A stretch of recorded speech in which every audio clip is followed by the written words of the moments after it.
Olá!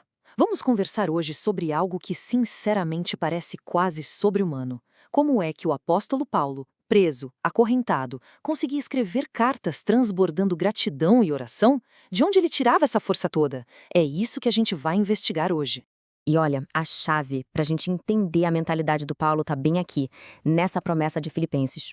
Isso aqui não é só uma frase bonita, não. É a rocha, a base da confiança dele. É a certeza de que não importa o caos do lado de fora, a obra de Deus continua acontecendo do lado de dentro. Então, o nosso roteiro para essa análise vai ser o seguinte: a gente começa entendendo a base da gratidão de Paulo, depois mergulha em como a comunhão e a oração o sustentavam, e vamos terminar com a sua capacidade incrível de achar um propósito no meio da dificuldade, o que leva a uma confiança total no plano de Deus. Vamos começar pelo sábado, então. O primeiro ponto, gratidão. Uma coisa que salta aos olhos nas cartas de Paulo é como ele sempre começa. Antes de qualquer coisa, antes de reclamar da prisão ou pedir ajuda, vêm as palavras graça, paz e um agradecimento profundo a Deus. A gratidão vinha sempre na frente. E é aqui que está o pulo do gato, sabe? Nós, seres humanos, a gente erra, a gente falha. Mas o que Paulo nos lembra é que a graça e a paz de Deus não dependem do nosso mérito. São presentes constantes. É essa certeza que alimenta uma gratidão que vai muito além das circunstâncias ou das nossas próprias falhas. Chegando num domingo, a gente se pergunta: de onde vinha a alegria do Paulo então? A resposta é: da comunhão. Ele era grato pelos filipenses não só como amigos, mas como verdadeiros parceiros de missão.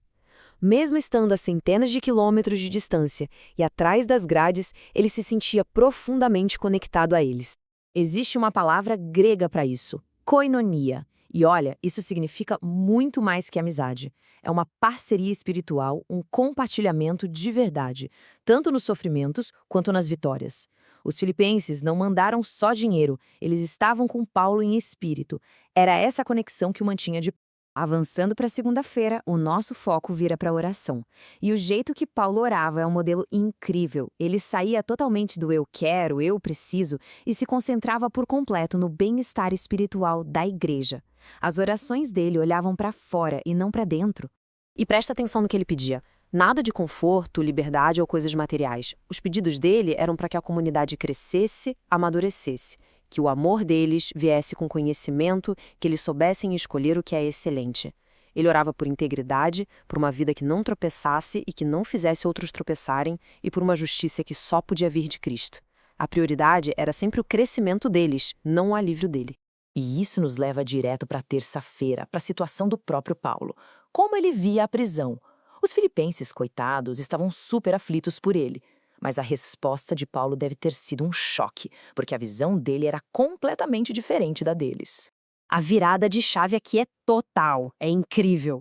Onde a maioria das pessoas veriam um desastre, correntes, limitações, o fim da linha, Paulo viu uma oportunidade.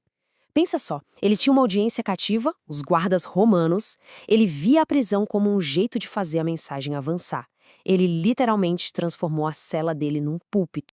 Juntando quarta e quinta, a gente percebe que essa atitude do Paulo não era só um pensamento positivo, sabe?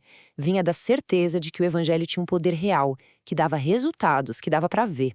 E isso faz a gente pensar sobre o poder por trás dessa mensagem e como podemos nos alinhar a ele. Paulo chamou o evangelho de palavra da verdade, algo confiável e que produz frutos. E que frutos, hein? Cerca de 30 anos depois da ressurreição de Cristo, Paulo já podia dizer que a mensagem tinha se espalhado por todo o mundo conhecido da época. Isso mostra um poder que ia muito além do esforço de qualquer pessoa. E isso, claro, levanta aquela pergunta que no fundo todo mundo já se fez alguma vez na vida. Como é que a gente pode saber qual é a vontade de Deus para a nossa vida? Como ter essa mesma direção que Paulo parecia ter tão claramente? Bem, a sabedoria para isso vem de alguns lugares. A base de tudo, claro, é a Bíblia, nossa lâmpada. Existe também a orientação de escritos inspirados, como o espírito de profecia. É super importante prestar atenção na providência, sabe? Nas portas que Deus abre e fecha na nossa vida.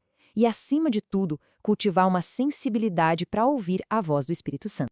E assim a gente chega na sexta-feira, no grande fechamento da semana. Depois de passar pela gratidão, comunhão, oração e discernimento, tudo isso deságua em uma única coisa: uma confiança absoluta no plano de Deus, mesmo quando o futuro é uma névoa. Essa ideia aqui é a chave de tudo. Para e pensa um pouco. Se a gente pudesse ver o final da história desde o começo, com a visão de Deus, nós mesmos escolheríamos o caminho que ele traçou. A dificuldade não está no caminho em si, mas a nossa visão que é super limitada. Confiar é acreditar nisso de todo o coração. E a reflexão final que fica é essa.